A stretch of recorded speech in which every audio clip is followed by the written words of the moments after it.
Warahmatullahi wabarakatuh. Waalaikumsalam warahmatullahi wabarakatuh. Salam literasi. Salam literasi. Terima kasih. Hari ini Guru akan membacakan sebuah cerita tentang topeng kayu sudar yang diproduksi oleh diadaptasi dari buku Cahaya-Cahaya Kecil Hasta Indrayana 2017 yang ditulis oleh Mutiara Rahmat, ya. Di sini ada pesan Mas Menteri. Pesan Mas Menteri dari Mas Menteri kita siapa namanya? Mas Menteri kita siapa namanya? Nadiem Anwar Makarim. Beliau adalah Menteri Pendidikan dan Kebudayaan, Riset dan Teknologi. Apa? Menteri Pendidikan, Kebudayaan, Riset dan Teknologi. Lalu akan membacakan. Sudah ada yang pernah mendengar kerajinan topeng batik kayu? Belum pernah ya. Oke, topeng tersebut merupakan kerajinan khas Gunung Kidul, Yogyakarta. Ya, topeng ini menjadi bagian penting dari kisah kakak beradik, kisah kakak dan adik yang ingin menjadikan masa liburannya bermakna. Mau tahu ceritanya apa tidak? Mau. Guru akan ceritakan ya. Dengarkan baik-baik.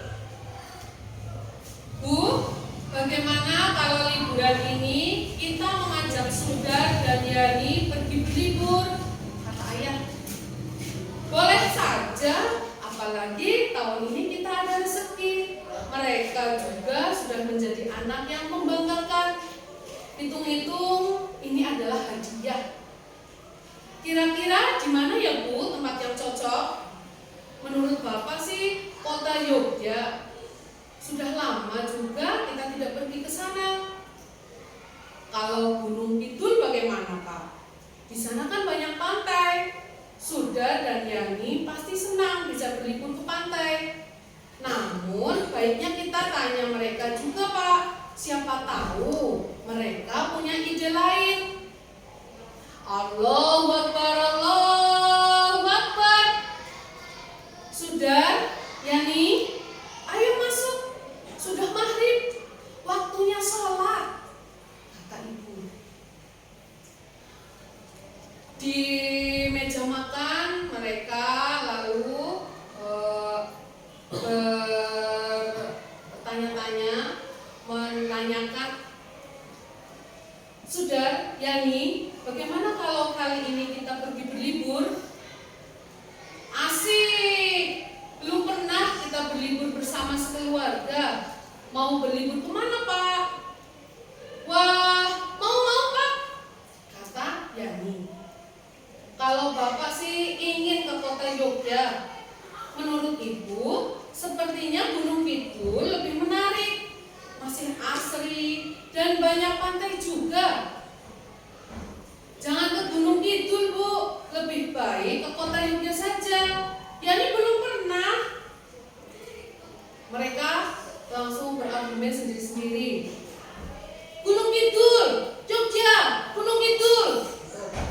Yani dan Sudar saling berselisih ide ya. Jangan Pak, ke kota saja yang lebih bagus dan ramai. Gunung Kidul saja Pak, Bu, kata Sudar. Sudah, Pieto, kok jadi bertengkar begini? Begini saja, tugas kalian adalah mencari informasi sebanyak-banyaknya mengenai tempat wisata pilihan kalian. Kalau sudah ketemu, baru kita rundingkan lagi. Setelah berlalu, esokan harinya Sudar dan Yani Yani akan pergi ke sekolah. Nih, kamu sudah tahu bagaimana cara mencari informasi tempat wisata di Jogja? Sudah, Mas. Yani mau bertanya kepada Vivi dan Anis saat liburan. Kemarin mereka berlibur ke Jogja. Liburan kemarin kan kalian pergi ke Jogja. Menurut kalian tempat wisata apa sih yang paling menarik di sana? Vi, Yani? Menurut kita sih keraton. Di sana bisa belajar tentang Kesultanan Yogyakarta sekaligus melihat-lihat aktivitas di dalam keraton. Kalau kamu, Nis? Kalau aku sih masih lebih suka saat mengunjungi Jalan Malioboro. Aku melihat banyak sekali turis yang berjalan, berbelanja kerajinan tangan atau oleh-oleh khas Yogyakarta itu. Saya pinjam buku di perpustakaan saja, pasti di sana ada informasi mengenai tempat-tempat wisata.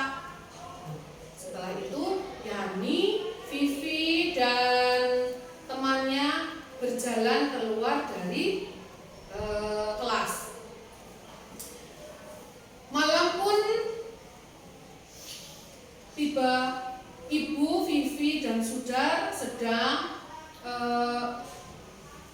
istirahat dan santai-santai di ruang TV, di ruang keluarga. Ibu, lihat kamu serius sekali membacanya.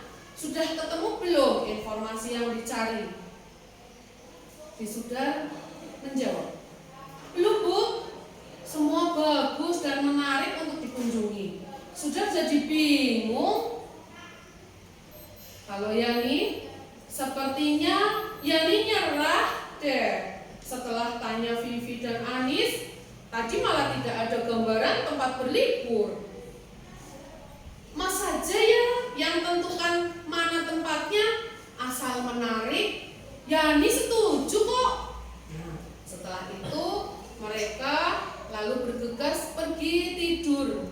Tetapi sudah sebelum tidur dia merenung dan berkata, dan membayangkan ya, tempat wisata apa ya yang kira-kira seru dan memberikan pengalaman menarik. Mengapa baru terpikir sekarang ya? Mengapa tidak ke sana saja ya? Saya sudah tahu tempat yang cocok untuk berlibur. Pasti ini akan jadi liburan yang tak terlupakan. Saya jadi tidak sabar ingin segera berlibur ke sana. Bagaimana sudah punya rencana? Kita akan berlibur kemana? Kata Bapak sembari duduk-duduk di teras belakang. Sudah, Pak. Bagaimana kalau kita pergi ke desa Sambi Pitu, Gunung Kidul? Kita berlibur ke rumah Ahmad. Di sana kita bisa berlibur sekaligus belajar. Yani berkata sambil menggerutu. Memang ada apa sih di sana? Masa liburan harus belajar juga? Ya kalau liburan ya liburan saja tuh. Terus Bapak di situ bersama Ibu berkata, ya itu juga bisa. Tapi keluarga Ahmad mempunyai usaha yang berhubungan dengan kayu-kayu ajaib. Sudah berkata juga, selain berlibur ke rumah Ahmad, kita juga bisa mengunjungi tempat wisata lain. Misalnya Pantai Baron, Pantai Kukup. Kita bisa bertemu turis asing. Ya nih ya, mau kan ketemu bule? Memang kita mau belajar bahasa Inggris dengan mengajak bule itu bercakap-cakap. Kata Yani. Ibu setuju, sudah lama juga kan kita tidak pergi ke sana, terakhir hanya Bapak dan Sudar saja. Baiklah, jadi sudah diputuskan ya, Bapak akan segera mengabari Pak Lek kalau kita akan berlibur ke rumah mereka. Akhirnya diputuskanlah keluarga Sudar pergi ke Gunung Kidul. Dalam perjalanan, Bapak berkata, Yani, kok mukanya masam begitu? Padahal pemandangan di luar bagus sekali loh ya. Kata Sudar, Yani sepertinya kelaparan, Pak. Habisnya pemandangan bagus begini malah dilewatkan begitu saja. Yani sambil menggerutu.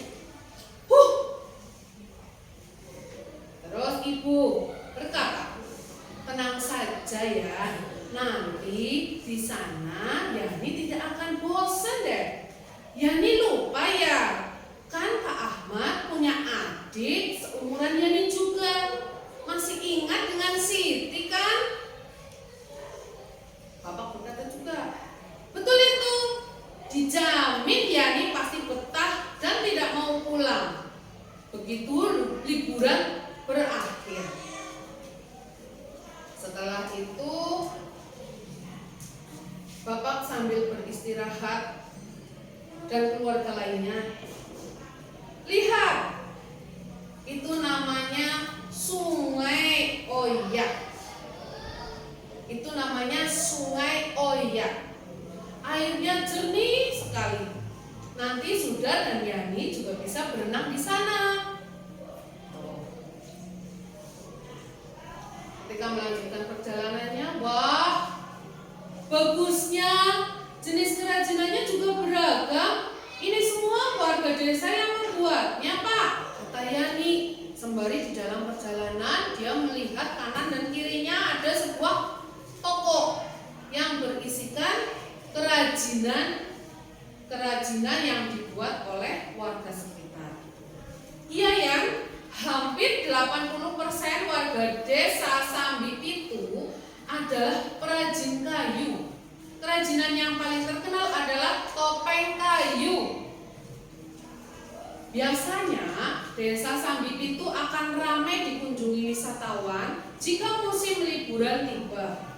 Selain berbelanja, mereka juga ikut mencoba membuat kerajinan kayu.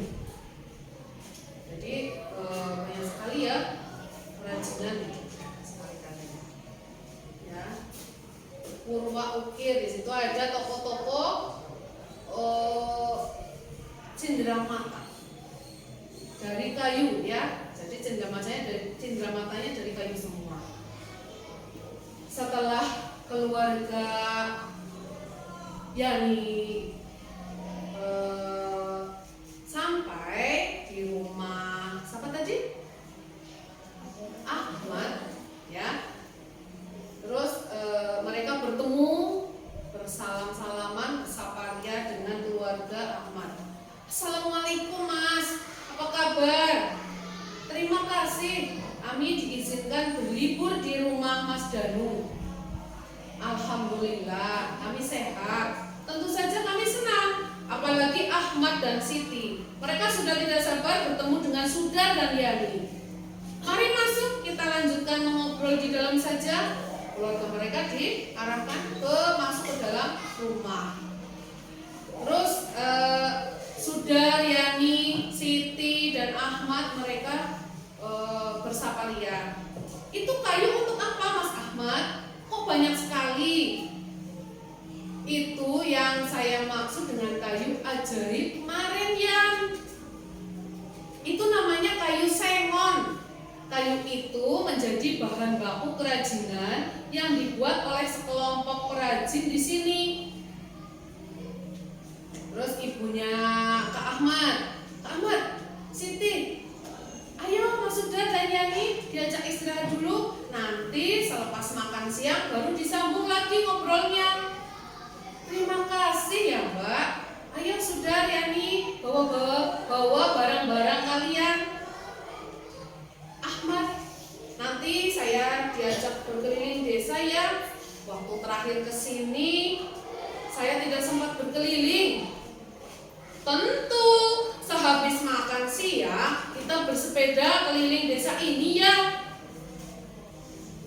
Mereka berkeliling desa dan melihat ada beberapa toko dan menjumpai toko tersebut. Wah, saya ingin sekali bisa membuat topeng seperti itu. Saya ingin belajar membuatnya. Kamu bisa mengajari saya nggak? Oke, kalau begitu besok kita pergi ke bengkel kerja bapakku ya. Setelah itu mereka pulang kembali ke rumah dan makan malam pun ada di meja bersama dengan dua keluarga berkumpul bersama. Kak Ahmad dan Pak Lek keren sekali sudah pernah ke luar negeri. Yani juga ingin ke sana.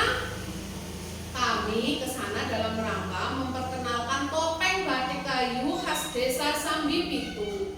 Seru sekali loh, bisa ke luar negeri sekaligus memperkenalkan budaya Indonesia. Nah, bagaimana kalau Sudar dan Yani belajar membuat topeng batik kayu di bengkel kerjanya Pak Le? Mau Pak Le? Tadi siang saya juga sudah bilang kepada Ahmad. Asik. Nanti saat masuk sekolah, Yani bisa perlihatkan kepada teman-teman topeng batik kayu buatan Yani. Yani dengan sukacita ya. Nanti saya juga ikut menemani ya. Siap kakak. Lanjut, mereka langsung dibawa ke bengkel pabrik pembuatan topeng. Sudah, Yani, perkenalkan, ini adalah Pak Nyoto dan Pak Kiman. Beliau yang mengajari kita membuat topeng batik kayu. Saya Yani, Pak. Saya sudah, Pak. Salam kenal. Senang sekali ada yang mau belajar membuat topeng batik kayu. Mari masuk. Ya betul Pak, sudah saatnya kami digantikan oleh anak-anak yang lebih muda dan bersemangat. Nah, mari kita mulai. Sekarang perhatikan ya, kata Pak Nyoto. Ini adalah bahan bakunya. Kayu-kayu ini harus dibelah menjadi dua agar lebih mudah dibuat menjadi topeng. Tahapan kedua dari membuat topeng adalah membentuk dasar topeng. Namun sebelumnya topeng yang sudah dibelah dikuliti dulu agar mudah dibentuk. Setelah itu kita masuk pada proses penting pembuatan topeng, yaitu memberi detail pada topeng. Contohnya seperti topeng ini. Ini adalah bakal topeng Rama Sinta. Itu ditunjukkan ya, topeng, ada topengnya Rama Sinta. Jangan lupa kita juga harus memperhatikan ekspresi apa yang ingin dimunculkan dari topeng yang dibuat. Setelah melihat Pak Kiman dan Pak Nyoto, Yani jadi ingin mencoba. Boleh Pak? Sambil menunggu Mas Sudar dan Yani, mari kita membantu para perajin lain, Kak. Nah, di sini. Nah, ini namanya adalah tatah ukir. Tatah ukir nih alatnya ya. Alat ini digunakan oleh para perajin topeng untuk membuat detail pada topeng seperti mata, hidung, mulut, atau memberikan ekspresi pada topeng. Ya. Wah, seru sekali. Yani jadi bersemangat. Sebelum membuat topeng, ada yang harus diperhatikan oleh Sudar dan Yani. Kita harus mengukur jarak antara hidung dan bibir pada topeng. Gunanya agar saat dipakai di wajah kita, topeng terasa pas dan nyaman. Ini menambahkan proses bakali, yaitu proses membelah kayu dan membuat dasar topeng. Jarak antara hidung dan bibir adalah 1,5 cm. Tinggi hidung sekitar adalah 3,5 cm dari wajah. Nah, lanjut. Agar permukaan topeng halus, sekarang kita harus mengamplas permukaan topeng. Hati-hati saat mengamplasnya ya. Nah, itu kata Pak Nyoto. Jadi mereka semangat untuk membuat topeng dari mencetak dan mereka semangat sekali itu ya, mengamplas bersama-sama bareng-bareng. Waduh, kenapa jadi aneh begini ya bentuk topengnya? Mas, Yani tahu itu nama topengnya apa? Ini namanya topeng kayu sudar. Nah, dari sini tidak apa-apa, namanya juga belajar. Sekarang kalian bisa pergi ke pojok bengkel untuk mempelajari proses akhir, yaitu membatik topeng. Jadi ada proses selanjutnya ya. Sudah, Yani, perkenalkan, ini Kak Marni yang akan membantu kita membatik. Halo, saya Marni. Senang sekali mendapat teman baru. Ayo langsung saja duduk, melingkar, dan mulai membuat pola sesuai dengan yang diinginkan. Wah, ternyata sulit juga ya membatik, harus rapi dan teliti seperti ini, kata Yani. Topeng-topeng yang sudah diberi pola harus dilapisi oleh malam. Ada yang tahu kegunaan malam? Ada yang tahu di sini kegunaan malam apa? Ada yang tahu? Oke, simak lagi. Ayo, semuanya pegang cantingnya dan mulai membatik. Hati-hati ya, malam ini panas. Kalau yang Yani tahu, malam ini berfungsi untuk menjaga pola yang sudah kita buat saat pewarnaan nanti. Betul sekali. Nah, Sudar dan Yani bisa melihat contoh penggunaan malam yang benar dari Ahmad dan Siti. Perhatikan baik-baik ya. Sini. Sekarang waktunya kita mewarnai topeng-topeng ini. Pewarna yang kita gunakan adalah naptol. Jangan lupa menggunakan sarung tangan ya. Nah, caranya kita celupkan dulu ke warna yang paling muda, lalu celupkan pada naptol yang lebih tua. Sudar dan Yani bisa mencoba untuk mewarnai dengan dibantu oleh Ahmad dan Siti ya. Tukar Kak. Siapa?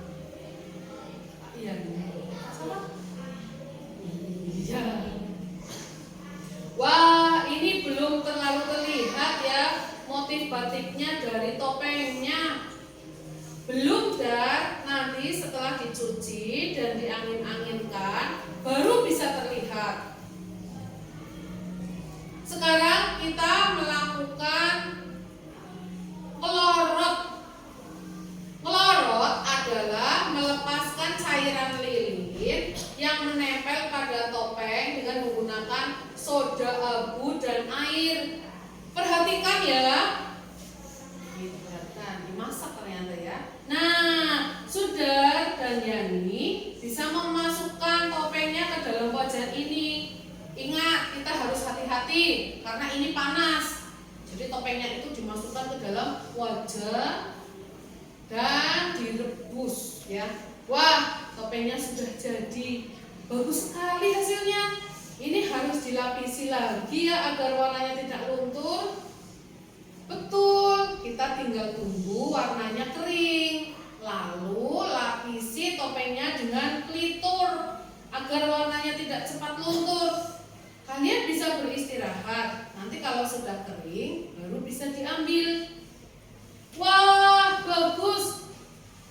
Siapa dulu dong? Yani gitu loh. Nah, itu buatan Yani ternyata bagus ya. Yani dan keluarganya berpamitan. Yani, waktunya kita pulang. Pamit dulu dengan Pak Le dan Bu Le. Jangan lupa ucapkan terima kasih sudah diizinkan berlibur di sini. Ibu, Bule, lihat topeng Yani, keren kan? Oh, topeng Yani ya. Ahmad, terima kasih ya. Saya sudah diajak membuat topeng batik kayu, walaupun bentuknya aneh. Saya tetap senang, kata Sudar. Sampai bertemu lagi Siti. Nanti liburan yang akan datang, Yani boleh berlibur di sini lagi ya. Iya Yani, hati-hati di jalan ya. Mereka berpamitan ya, berpelukan. Bagaimana liburan kali ini Sudar dan Yani? Senang kan? Kita bisa berlibur, ditambah bawa buah tangan hasil karya sendiri. Itu kata ayah. Iya Pak, saya senang sekali. Ini adalah liburan yang tidak akan pernah saya lupakan. Ternyata berlibur sambil belajar itu menyenangkan, kata mereka. Nah, selesai sudah ceritanya. Ya, oke. Tadi coba dari cerita topeng kayu sudan ini, apakah ada pertanyaan? Guru yang tanya ya. Guru yang tanya ya. Di buku ini tadi yang guru ceritakan, apa judul cerita tadi? Coba. Apa judul cerita tadi? Topeng kayu sudan. Topeng kayu sudan. Oke, siapa yang bisa menjawab coba? Dari cerita tadi, siapa saja pemeran atau tokoh yang ada di dalam cerita Topeng Kayu Sudan? Siapa saja coba? Ayo tunjuk. Oh ya Rafa. Siapa saja? Sudan, Yani, Siti, Ahmad, Ibu Yani, terus Ayah Yani, terus Bule, sama Pak Le. Iya pinter oke. Terus sebelum ke di kota Gunung Kidul dapat menjumpai apa saja, wisata apa saja yang dapat dijumpai di area Gunung Kidul. Misalkan ada pantainya namanya apa? Coba pantainya namanya apa? Namanya apa pantainya? Iya, Pantai Baron salah satunya, bagus sekali. Oke. Terus apa lagi? Ada yang tanya? Ada yang tanya terus nanti ada yang jawab. Siapa yang mau bertanya? Teman kalian coba. Ayo. Pak. Enggak. Ayo, tanyakan ke teman kalian coba. Ya. Udah? Apa? Ya. Nah, Sudah dan Yani dan keluarganya itu berlibur ke tempatnya siapa? Ke tempatnya siapa? Ke tempatnya Ahmad. Di tempatnya Ahmad, Sudah dan Yani itu mengunjungi salah satu tempat usaha ayahnya Ahmad, yaitu apa? Usaha apa? Usaha apa? Oh iya, usaha pembuatan topeng ya. Di situ juga ada banyak sekali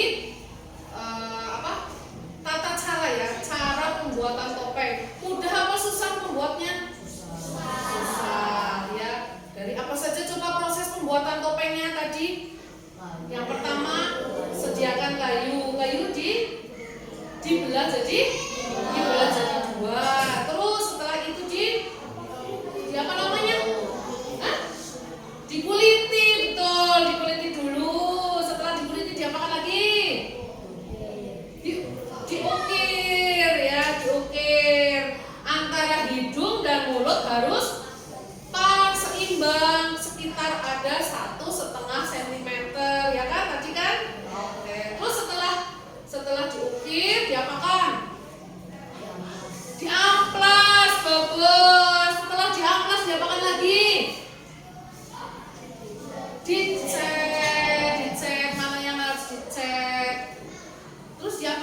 lagi, setelah dicet baru diukir, ya kan? Diukir lagi kan, diukir sudah, diukir terus dicet. Setelah itu dia akan diberi apa? Apa namanya? Yang buat warnanya tidak luntur. Ya, digoreng. Bukan digoreng. Diapakan ya? Diberikan apa? Diberi malam. Kalian tahu malam itu apa? Malam itu yang terbuat dari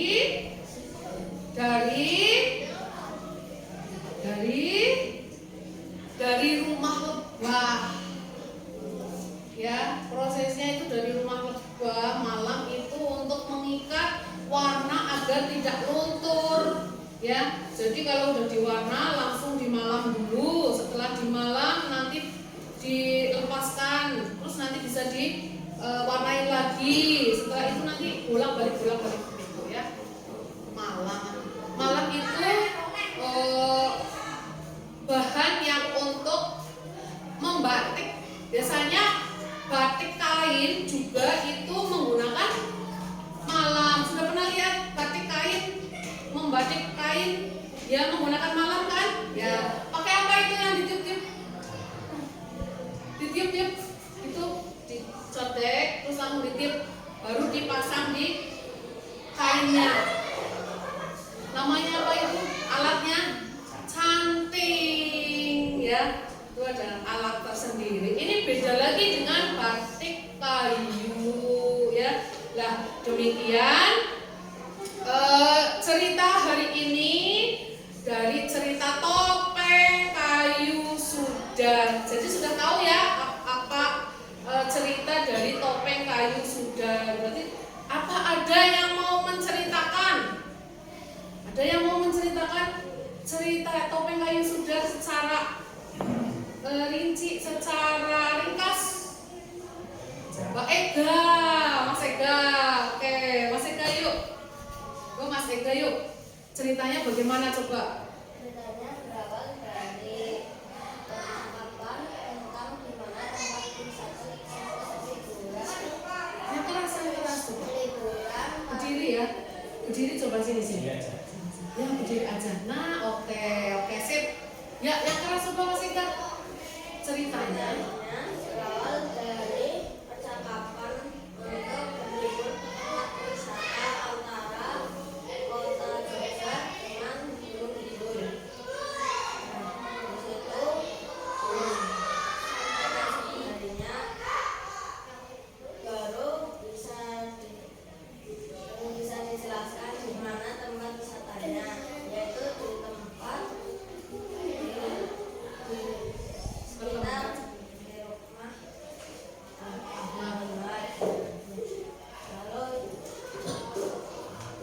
lalu sudah diberikan mana untuk ke situ, dan setelah sampai di sana mereka lihat-lihat dan mencoba membuat topeng kayu khas Gunung Kidul. Setelah membuat dengan susah, membuat topeng yang agak susah, mereka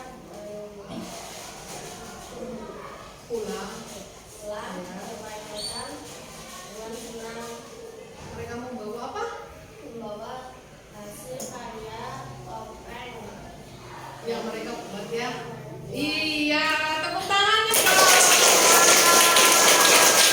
Hebat sekali. Oke, terima kasih ya untuk hari ini. Kalian luar biasa. Oke, jadi kalian harus senang ya, membaca. Nanti banyak sekali pengalaman yang ada di dalam buku-buku cerita ini ya. Masih banyak buku-buku yang lain yang dapat kalian baca. Siap membaca? Siap. Salam literasi. Siap. Oke. Untuk refleksi hari ini, bagaimana perasaan kalian setelah mendengarkan ya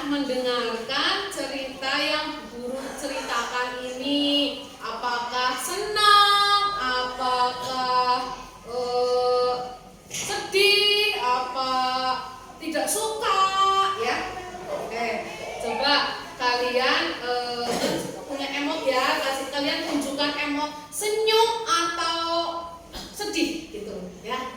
Coba Bu Guru ingin kalian ekspresikan dengan senyum apa sedih ya. Bisa? Bisa. Silakan kalian tunjukkan ekspresinya. 1, 2, 3.